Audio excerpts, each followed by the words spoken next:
A big thank you to Ministry of Information Broadcasting and giving us the opportunity to be at the Film Bazaar and at IFFI. So I think it's super important to talk about technology because today technology is enabling us in every step of filmmaking, distribution, as well as consumption. And on that front, Prime Video and other streamers are playing a very important role as well. I think at Prime Video, using technology for filmmaking is part of our DNA. And as we do that, we sort of really give tools to bring dreams to reality for our creators. As we look at consumption, we are able to really distribute this content around the world through streaming.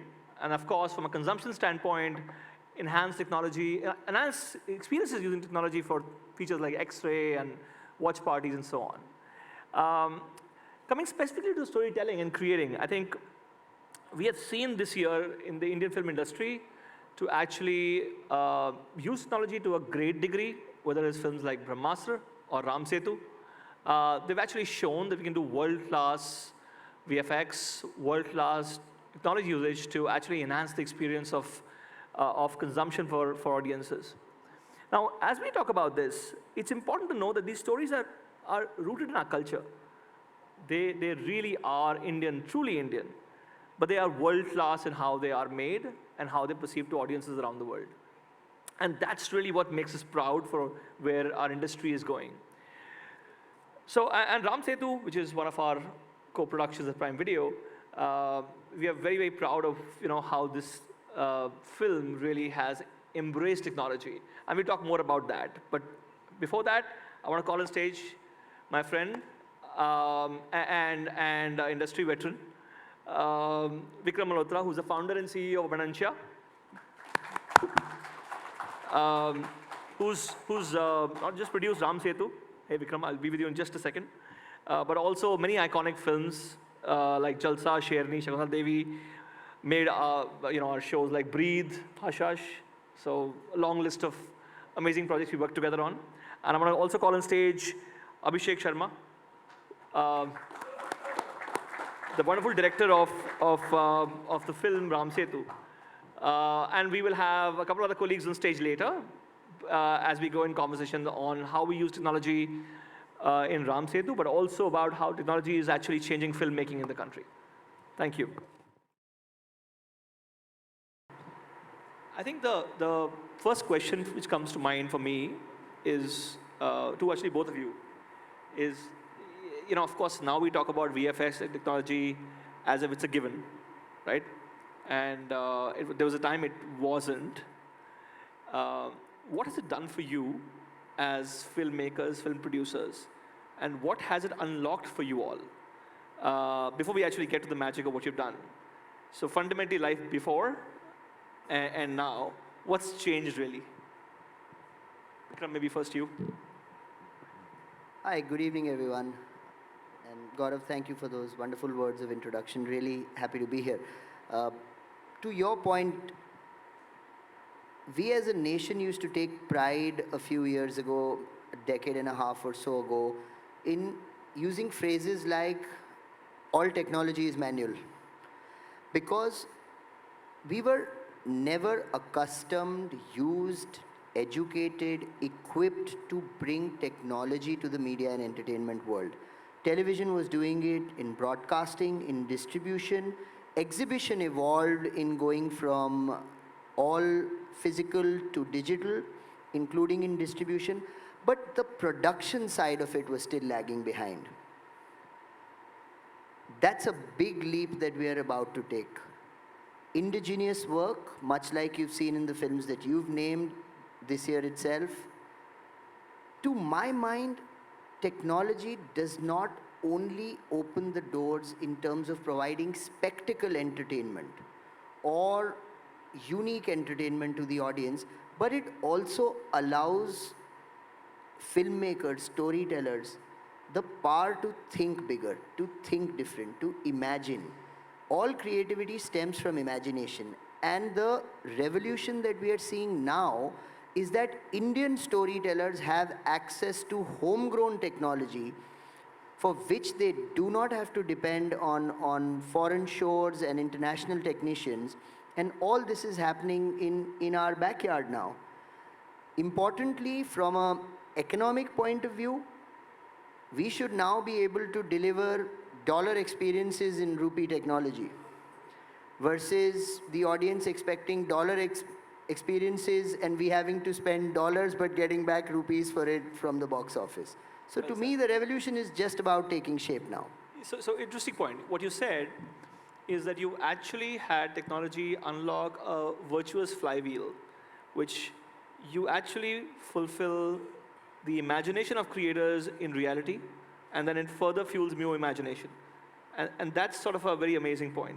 Thanks, Vikram. Thanks, Gaurav. Thank you, everyone, for having me here.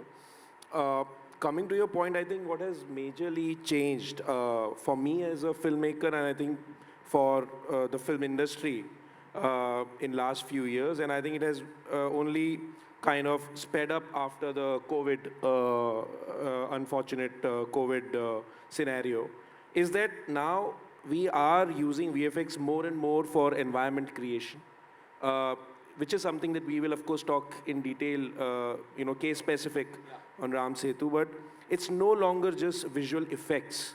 It's much more than that. It's about world creation. I think that's the word. So rather than just being a gimmick, that word VFX, what has happened is that now we are coming where, this tech has become the whole soul of the world creation like it is in the gaming world. In Ram Setu, we tried even certain gaming engines in some of the sequences. And, we have realized that there's so much potential in future, not just in terms of, creating worlds which are fantasy-oriented, but for example, if you have to create a world which is very real, but you cannot physically go and shoot there for some reason, very realistic scenarios can be achieved today. So I think that's a very big leap, which we will, of course, discuss in detail as well. But I think it gives you, as a director, as a filmmaker, as a storyteller, a kind of a freedom which was not there before, where you can, while writing your script, while writing your screenplay, you can imagine just about everything. Or you can imagine that, okay, I'm shooting this sequence with Mr. Akshay Kumar in Bamia in Afghanistan, and it should look like Bamia in Afghanistan. And it should be able to be delivered, in that way. So I think that's where the leap is happening. And we are still in the, I would say we are still in, kind of a development stage, Indian cinema, but I think we are getting there. Interesting. So what I hear from you is world building and world creation, which is a unique new unlock. What I hear from you is the fact that you actually it's not utopian and it's not imaginary, but we're doing it actually authentically in India right now as we speak, using local teams, local resources, and it's, as we call it, Amazon. It's day one of this industry, which is fantastic. I think we should just go on to the next part, where I think this is all the wonderful rosy side, as we call it. But there's often a conversation about, is Indian VFX or Indian industry able to compete on quality with international standards? I have a strong view it does, but there is a lot of conversation around it. And I want to hear from you all, because you are the ones who are using it, that are we really able to compete in that sense? And of course, there's no doubt about the fact that we are seeing more and more resurgence of it. But tell me a little experience about where we are and how this has come of age in that sense. Gaurav, this is a very pertinent point that you bring up, because this conversation is now out there in the streets. It's out there in social media. You have to understand that the leverage of technology, whether in areas like VFX or other production aspects, the leverage of technology at scale is very new. The kind of stories that Indian filmmakers were telling till a few years ago were not reliant on use of big scale technology. on use of complex technology, on use of cutting edge technology. These were more dramas, they were more what we proudly make as masala films. They weren't built to factor in or leverage technology at that scale. What that led to is a slow build-up of capability, a slow build-up of capacity that filmmakers like Abhishek could leverage to open their vision and their imagination and bring in those world-class technologies to use in the films that we create. With a younger, progressive, more globally aligned storytelling mind coming to the fore, came the need to now start telling stories with that scale and that technology and that prowess. And just like we've seen in larger sectors like IT or software as a service or in the newer digital world or edtech or fintech, India is no less than anyone else where leveraging technology for those industries is concerned. So day one, yes, and it's a matter of time before technology ups itself. And you have to understand, we've reached in 5 to 7 years where the Western world has taken more than 2 decades of sustained investments. We don't make those films in rupees crores that are being made in hundreds of millions of dollars. And a lot of it is input dependent. You put in that budget, you put in that time. My friends here in the VFX specialists will agree. These two input factors of money and time are what determine the kind of output that you see. We've just started recognizing it and leveraging it. So the only way is onwards and upwards. Fantastic. I think, therefore, the point about are we imagining those stories first, which we are now, and allowing for our talent to deliver that, which we are doing now, as case in point, we saw Brahmastra and Ram Setu, and several others. And the fact that we need to be able to invest the right amounts of money to unlock that value. And I have a just follow-up before you go.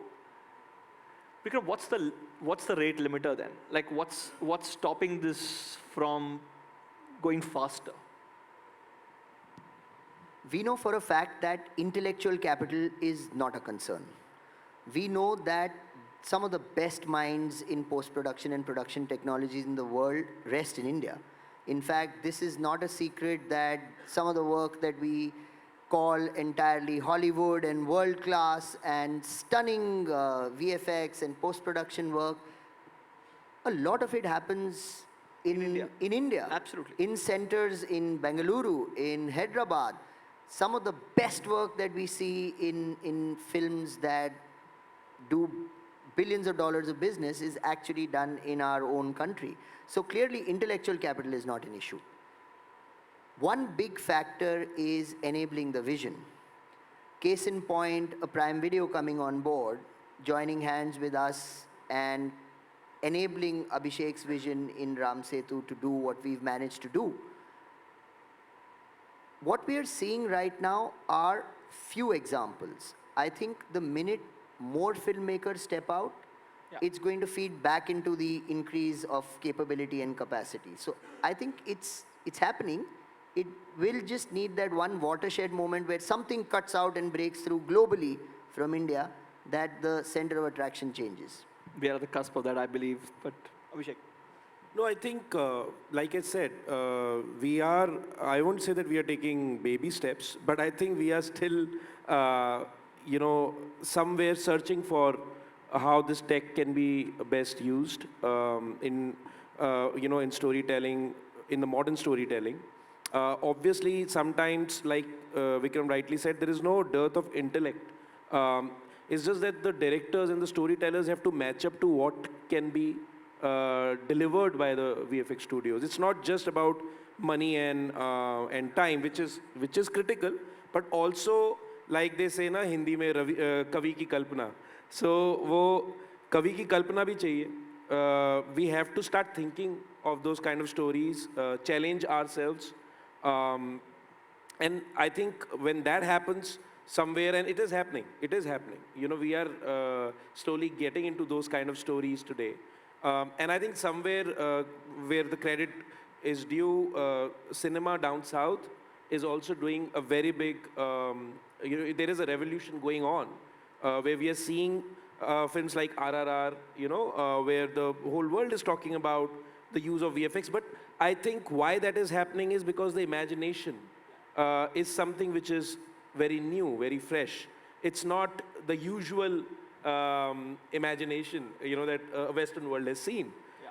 So when you start imagining like that, and the VFX houses which are capable enough, they deliver it, I think that's where the sky is the limit. Awesome. So I think as it's the last session of the day, I believe we should sort of break the format a little bit and show the Kavi ki Kalpana, right? The visuals of that. So I think I may ask you a question which allows you to sort of demonstrate some of the work that the team's done. Ram Setu, let's come back to the film we're talking about and we're all very proud of. As you were world building, sort of tell us more about what you were able to unlock because of technology that you wouldn't be able to unlock. Maybe you can show and tell and talk about it. I'll leave it to you all, but like, just tell us about that, the unlock piece here.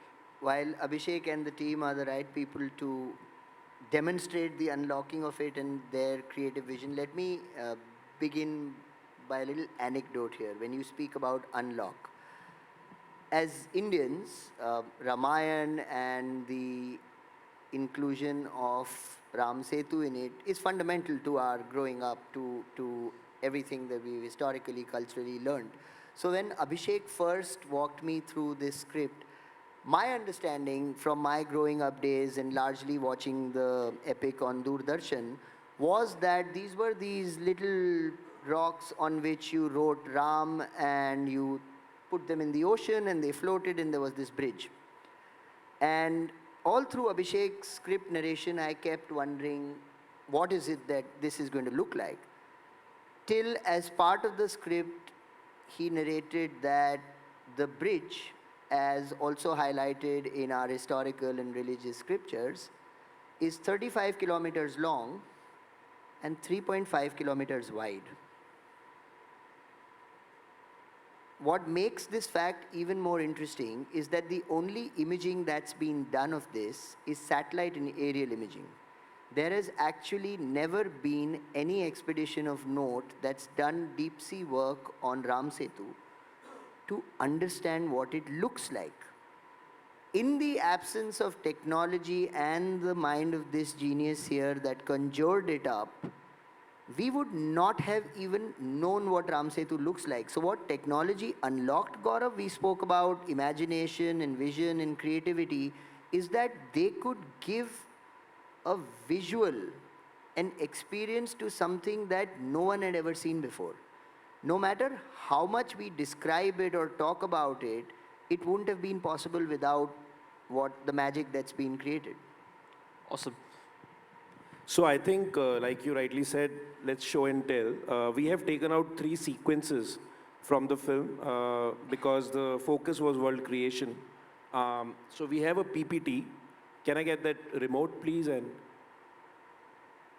so you're showing us like really what you created. yes. So basically, I'll take you through each sequence, how we yeah, maybe I'll go there. stand there. So basically, when you start with storyboarding, you get into concept arts, you do the previs, what we call as pre-visualization, and then you get into your shoot, which is basically you shoot with actors and then bring in the tech to composite the world around it. And as I'm about to, start this, I think I should also call upon stage the 2 people who, yes. Absolutely. So basically, 2 VFX studios were involved in the making of this film. So I would like to call Naveen, from my dear friend from NY. What we were talking about right now about Ram Setu, the whole underwater experience was created by them. And Parth from Shock and Awe Films. They did the environment creation for Afghanistan, Sri Lanka, that you're going to see. So now, as much as we have done world creation, let's see whether I can handle this tech. So I'll start with Afghanistan. So just to give an idea, this is how the storyboards were done. Obviously, because of dearth of time, I've taken out certain sections to make you understand. Now, when I was writing the script, I wanted to begin with Bamia Buddha, which is in Afghanistan. And we all know that that's a very specific location. It's a World Heritage Site. So it's not possible to get get an asset online and then place it. We could not go to Afghanistan. I had once jokingly asked Akshay sir, Vikram, during the scripting stage that would he be game, and he said, "Abhi to COVID chal raha hai, lekin nahi chal raha hota to bhi nahi jata." He said, "Are you mad?" So we knew that we had to create this, and as you can see, this was the storyboard. The image above is Mud Island in Bombay. There's a sea flowing behind that green chroma. And underneath, you can see the creation of Bamia Buddha, which is created on the mountain in Bamia. So this was created using a lot of compositing of lot of things, because when we do VFX, majorly the background projections are either footage, which we could not do. We could not go to Afghanistan to shoot the real Bamia Buddha. The other option is that you do DMPs, what you call digital matte paintings, but we tried that. They were looking fake. And I was after Parth's life, that do something, I needed to be real. And then what did you do, Parth? Just explain how we got this image. Before I say what we do, there's one important point which Sir just mentioned was time. If we didn't have the time, we couldn't give that output. So what we did is, with our experience in gaming engine at Shock and Awe, we, with a lot of images of Bamia, we managed to create the exact 3D model and then create special textures which matched the references. We projected that on the 3D model, and that is how we managed to do this. Because it had a proper parallaxing, we could not use images or footages. So because the shot was such, we had to actually create a 3D model. So this is a 3D model yes. In which we used thousands of real images yes. of actual Bamia. Yes. And then yes. you created it, used gaming engines. Like you can see in this shot, the cars are driving. There's a lot of parallaxing, as we call it, the movement of all the axes, yes. X, Y, Z.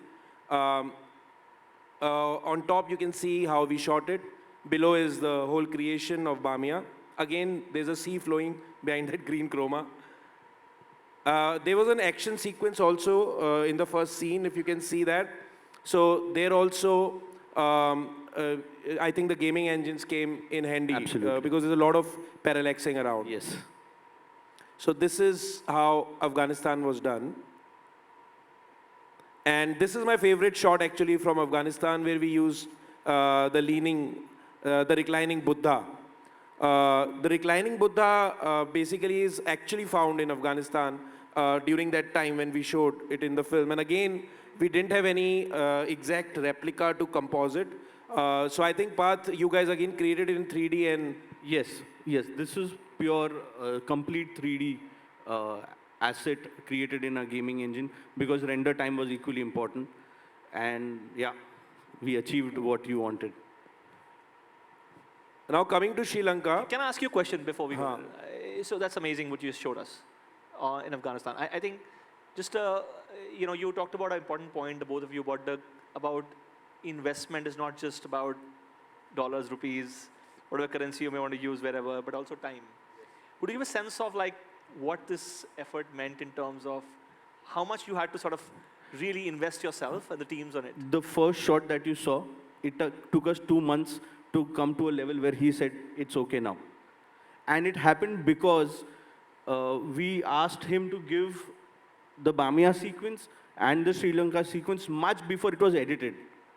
We didn't log the edit because, and that would mean, of course, a lot of footage for them, but they needed to do a lot of R&D. Actually, what people don't realize, and that's what I was trying to say, Gaurav, that this is not the usual VFX that we are talking about. It's world creation. In many places, you won't know that it's actually VFX driven, you know, and the way we It's shot it. authenticity that you build, and that's what I wanted to everybody know here. Like, the investment is not just the money, but it's all the time of the teams. Time is most important. For as a creator, Yeah. time is the most important aspect. Awesome. Thank you. So in Sri Lanka, we had a unique challenge. We wanted to shoot in Sri Lanka. I really wanted to go there. In fact, Vikram and I had several sessions where we were planning that, okay, next to next month, I think we are talking to the Sri Lankan government. The COVID will subside. We will go for a recce. And then eventually what happened was that COVID went away, but there was a civil war kind of a situation there. So Sri Lanka was completely out of the picture, and suddenly there was this challenge.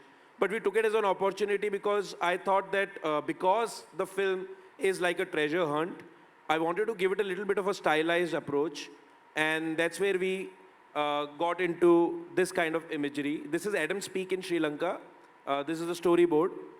And the structure that you see is based on the actual Adam's Peak. And obviously, we had to composite this.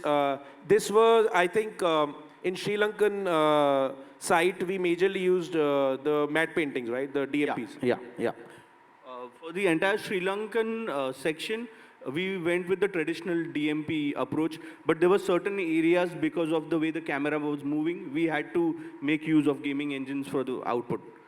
So, but traditional DMP approach for the entire Sri Lankan. Also, because this was a stylized approach, so the matte painting route was not something which was a problem for us. Like this is the Ravana fall that you see in the film. This is the storyboard. We shot this in Film City, as you can see above, and then we composited out here in the image below. This is when they go in search for the crocodile rock, which we shot, I think, somewhere in Daman. There was a Neher. I'll show you the Neher out there above. The image below is the DMP file. It's not color corrected. If you see it in the film, it's much more desaturated, actually. But the image above, you can see the difference in the worlds, you know, that was achieved with the DMP. And this is the crocodile cave where they reached. So you can see above is where we shot, and below is the DMP, like what Parth just told us about. And now coming to obviously, yeah, sorry. Why do you go? I just want to make this point here that while Abhishek mentioned it in hindsight, in a lighter vein about not being able to go to Sri Lanka to shoot, but this to me is also a big real power that technology is unlocking. I mean, the whole point of going to difficult locations, facing immense hardships, from a producer's point of view and coming straight from my heart, the economics of it all, right? The risks that you have in these outdoor locations, these remote locations are all eliminated with the use of technology, as you've just seen. I mean, catch Abhishek dead trying to convince me to go to Sri Lanka again when I know he can do this in Andheri. No, Yeah, that's a side effect of it, that if you can achieve that. But look at the value from a point of view of the audiences. We are able to do so much more, which otherwise could be prohibitive from a cost point of view or anything else. So that's quite amazing, and we'll probably come back to a question on this later, but we want to get to underwater because that's a very interesting part. Yes, I mean, this is, of course, this was the jewel in the crown in the film, the underwater, because Ram Setu is the hero, so Ram Setu Bridge and the creation of the underwater world is where Naveen and his team in NY, came to the party, so to say. And this was a much, very different kind of an approach for this sequence. Also because I have not seen too much of underwater sequences done in Indian cinema the way we were approaching at it.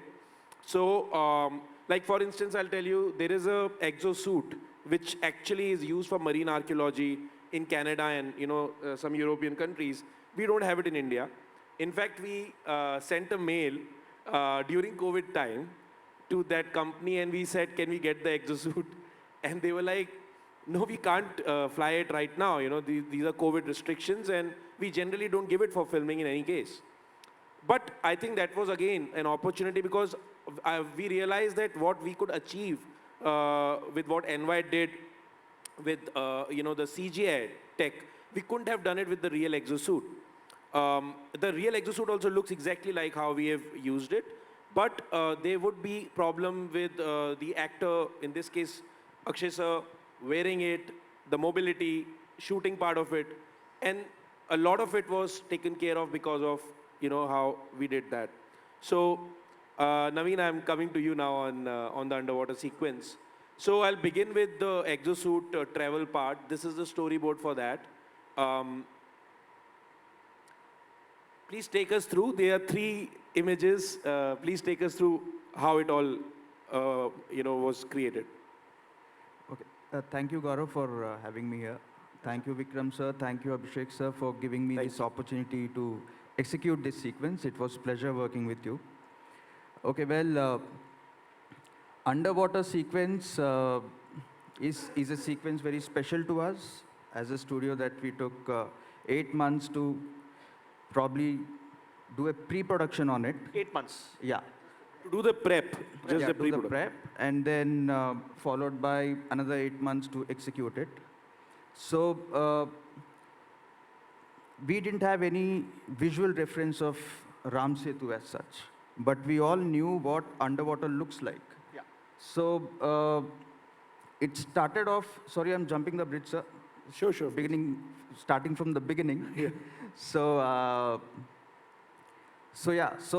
it was purely Abhishek sir's interpretation, imagination, visualization that helped us to lock down on a design concept and then making the environment in CGI and putting it with the exosuit, marine life, and other water elements. So the best way for us to execute this was we observed a lot of underwater sequences, underwater shots, as in how would a marine life behave inside the water, what kind of vegetations we would have inside the water, what kind of textures of rocks that we'll have inside of waters. We, in fact, on insisting Abhishek sir and Vikram sir, they allowed us to take plates in Maldives. Thank you, sir. Thank you for the plates. Thank you. That was an experience. And that was an opportunity for us to observe how something looks underwater. So we shot a lot of reference plates, a lot of marine lives, a lot of vegetation. We took a lot of images and everything else that was required to execute the sequence. So by the end of it, when it came to the execution, it was mixture of live plates and CGI environments. So in this shot, for example, the rock texture, what we see, are the actual textures that we found out underwater from the plates that we shot. So we created our own environment terrains underwater, and then vice versa, like the actors were shot against a blue screen, how you see there. And then before that, we did a previs. Yeah. Abhishek sir, in fact, I should thank him to allow us to do so much of preparation, so much of drafts of pre-visualizations, so much of concepts that we went through. So yeah, I mean, do we have the next clip, sir? Yeah. And also, I just want to add one thing that usually VFX is like a plate, right? The background plate, as we call it, in an environment. Out here, actor is a plate. If you see Akshay sir, is like a plate that he shot and composited in his CGI environment. So that's what I was talking about, that the approach is now environment creation. And actor himself is becoming like a plate. His performance is captured and then inserted in the suit. On a lighter note, before you go forward, I'll tell you, Vikram obviously was very generous with time. I don't know if Film Bazaar will be. We're coming towards the end, so I know you have videos in store as well. Yes, we have. So maybe whenever you want to just go deeper, we can show one of those of amazing course. clips. I'll quickly run through this, and we Yes. have 2 videos for Yes. them, which will show in motion that how things were done. So this is the turtle sequence. I think this is self-explanatory, like the first slide. The turtle itself is also CGI, right? Yeah. That's what Naveen told me. That's something that you made me work for 42 versions on this Tell us a shot. little bit about what exactly is the, so before, you guys just tell us So how does it work? So basically, we shot Akshay sir in the real exosuit Correct. without the hands because we only needed that much. Correct. That's previs, which Yes. was done much before the shoot. Right. Which is the final choreography of the entire scene. Right. But we logged the edit on previs. You log Once the edit I've there. logged that, he's not going to change a Correct. single So frame. you log the edit there. Yeah, you log the edit there. And then, as per the previs, we shoot Akshay sir, composite him. The turtle, as you can see, and the environment behind is all CGI with some textures that he took from the underwater surgeon that we did in Maldives. Now coming to my favorite part, obviously, is Ram Setu. Nobody has seen it underwater. So what we did was that we researched a lot of underwater structures that how in thousands of, when there are thousands of years gone by, what happens to these structures? What happens in terms of the algae or the marine, their creepers and other things that get attached.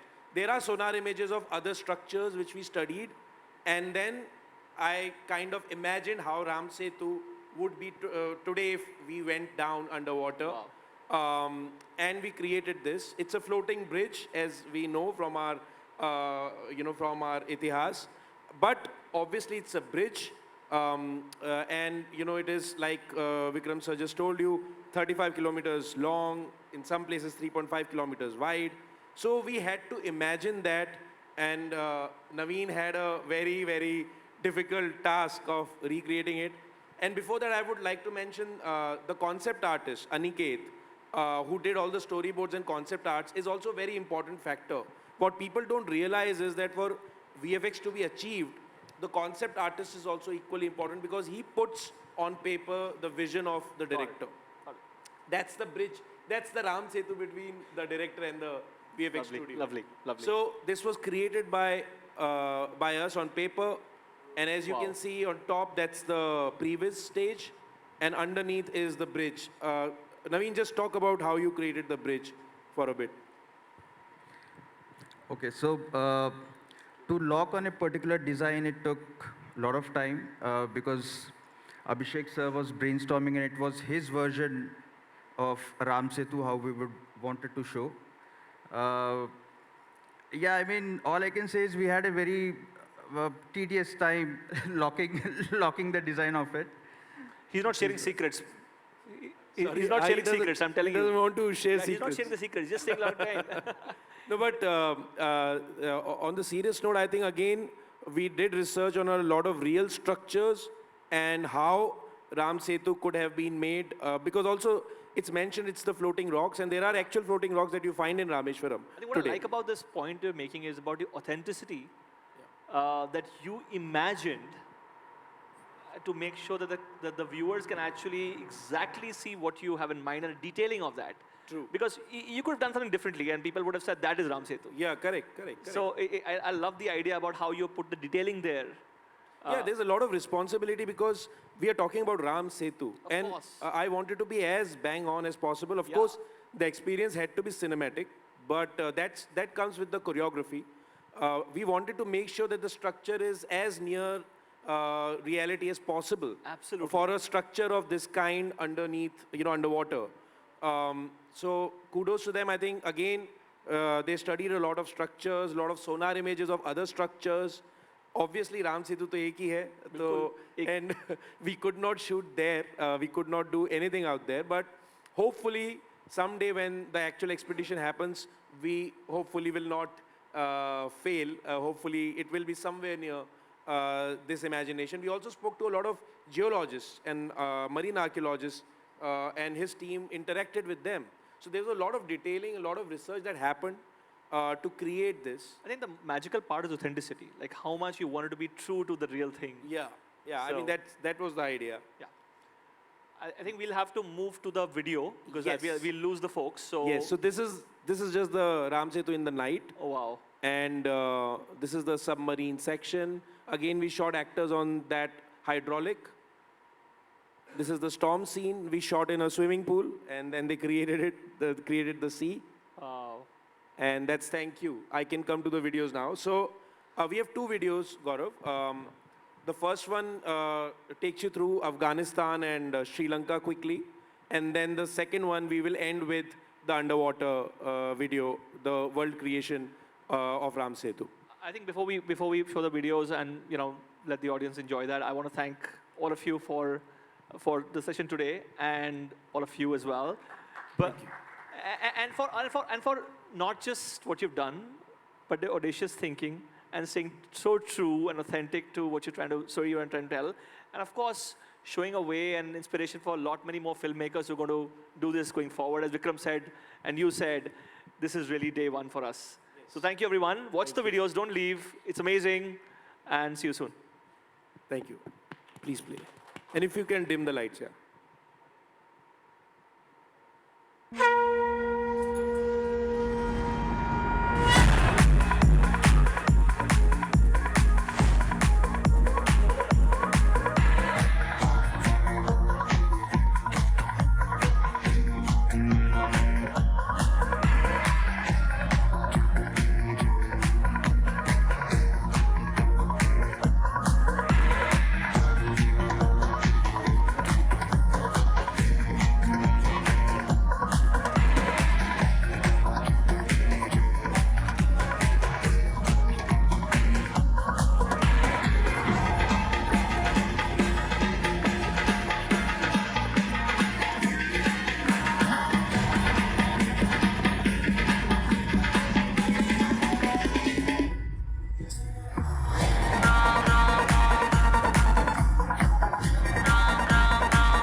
True shock and awe. Awesome. Now let's go to the underwater sequence.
जब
जगत के तुम ही नियंता अजर अमर अविनाशी कण कण में हो तुम ही समाए तुम घट घट के वासी रघुकुल नंदन जय श्री राम असुर निकंदन जय श्री राम भव्य भंजन जय श्री राम शत शत वंदन जय श्री राम रघुकुल नंदन जय श्री राम असुर निकंदन जय श्री राम भव्य भंजन जय श्री राम शत शत वंदन जय श्री राम